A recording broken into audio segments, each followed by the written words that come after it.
The Russia-Ukraine war continues to escalate. With both sides carrying out airstrikes, Ukrainian officials have said that at least about 7 people have been killed in Russian strikes across the frontline areas in eastern Ukraine.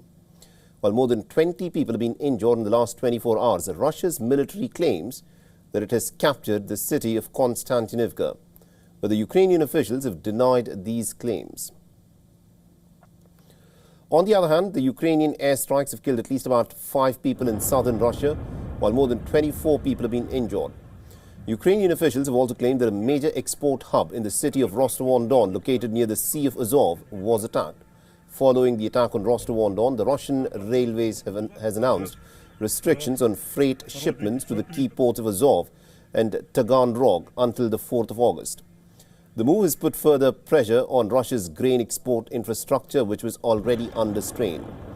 Meanwhile, the United Nations Security Council held an open briefing on Ukraine following the attacks on the 18th and the 19th of July that Kiev says were some of the largest since the war began. The United Nations Director for Peace-Building Operations has told the Council that the Russian attacks disrupted global energy and food supplies.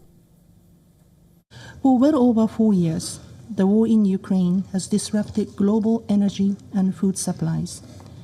As Ukraine has entered a new harvest season, the escalation of Russian attacks on ports and cargo ships in recent weeks raises renewed alarm about the wider regional and global impacts of this war. Furthermore, Russian President Vladimir Putin attended a Navy Day event in St. Petersburg. While addressing the Navy servicemen, Putin said that he believed that Ukraine would lose Western territories. He also claimed that these areas historically belonged to Poland, Hungary and Romania. I'm sure that sooner or later, Ukraine will lose these Western lands, and what belonged to Poland belonged to Hungary, and what belonged to Romania, sooner or later, not tomorrow, maybe not the day after tomorrow, a year, 2, 10, 15, but everything will fall into place historically. Ukrainian President Volodymyr Zelenskyy landed in Washington. The American President Donald Trump will meet the Ukrainian President at the White House. And Trump's talks with Zelensky will apparently focus on the ongoing peace efforts between Russia and Ukraine. A White House official said that now is, of course, the time to end the war. And ahead of traveling to Washington, Ukrainian President Volodymyr Zelenskyy visited the United Kingdom and held talks with the newly appointed British Prime Minister Andy Burnham, calling it a very warm meeting. Burnham pledged about 100% support for Ukraine.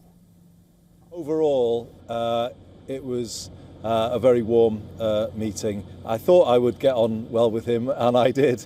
We got on very well indeed, and this is going to be a close partnership.